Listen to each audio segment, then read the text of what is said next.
Okay, let's talk a little bit about playback.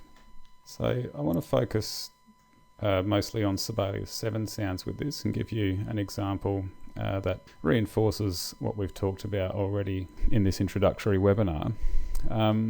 As the Sibelius 7 sounds library and the way you interact with it in Sibelius is purpose-built so that you ultimately focus as much as is humanly possible on just entering your information in the score as you normally would under regular composition conditions, and then that information placed in the score is interpreted by the playback engine intelligently, and you just hear the result you would normally expect from the playback engine, as you would expect to hear it from a performing musician as well.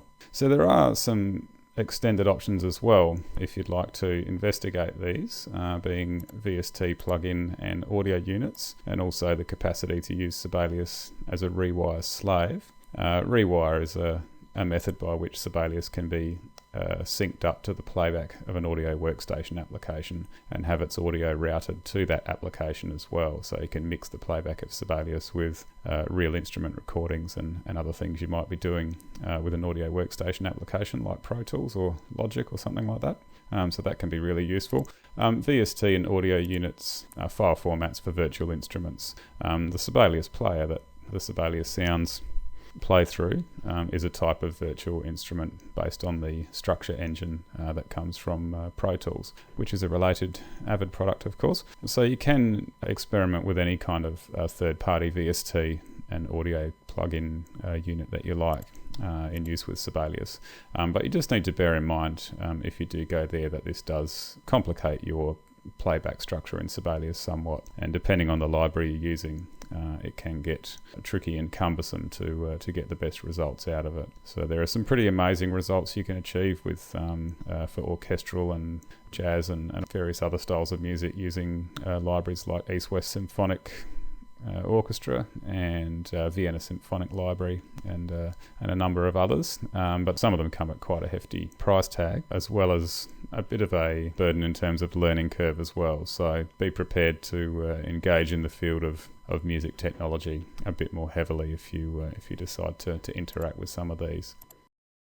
So what I've done with this little example, if we get back to talking about Sibelius 7 sounds, is I've knocked up a silly arrangement of the Allegro movement from Beethoven's Piano Sonata number 8, and this just goes through a cycle of hidden instruments and showing, or hiding instruments and showing instruments, and various technique changes and things like that. So you can just get an idea of the flexibility of the playback engine, and all I've done in this case is written up a score and switched between a whole bunch of different things without doing anything more necessarily than what you would normally write on the score by default. So if I just play through this and just have a look at where all the various instrument switches and technique changes happen to get an idea of how easy it is to work with Sibelius 7 sounds. So I haven't done any special MIDI mapping or anything like that in the background. This is just writing text and notes in the score. And hiding and showing certain instruments in certain passages as well.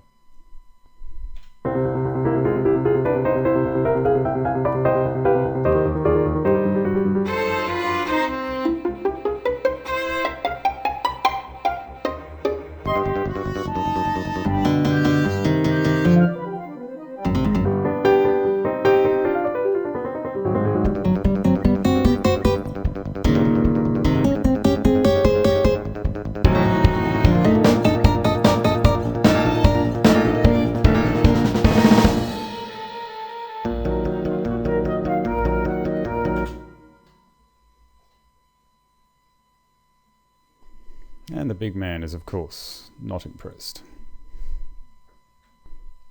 So that was a playback example showing the switching options and just to demonstrate how easy a lot of that stuff is to do when you're working with Sibelius 7 sounds for playback or as your playback device in Sibelius. What I'll do now is just bring up a separate score that more effectively demonstrates how good the sound library can sound if you pay particular attention to your instrumentation and mixing within the application. So I'll open up this demo file. This is the one.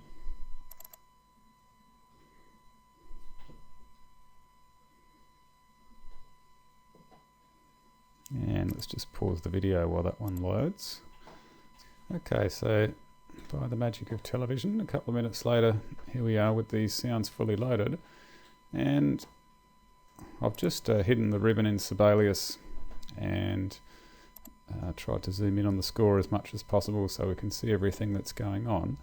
Just a couple of things to note. There's a few hidden MIDI messages, which are these text messages that you see, or text objects that come up in translucent grey.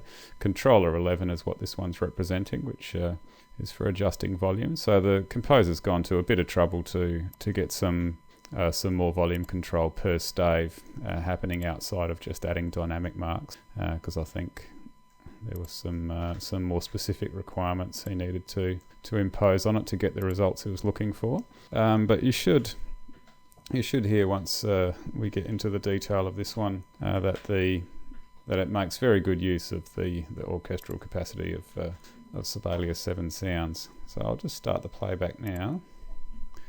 Yeah, let's have a listen. I'll try and zoom in a little bit as we go to the areas that are busiest at particular points in time.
Okay, so there we have it.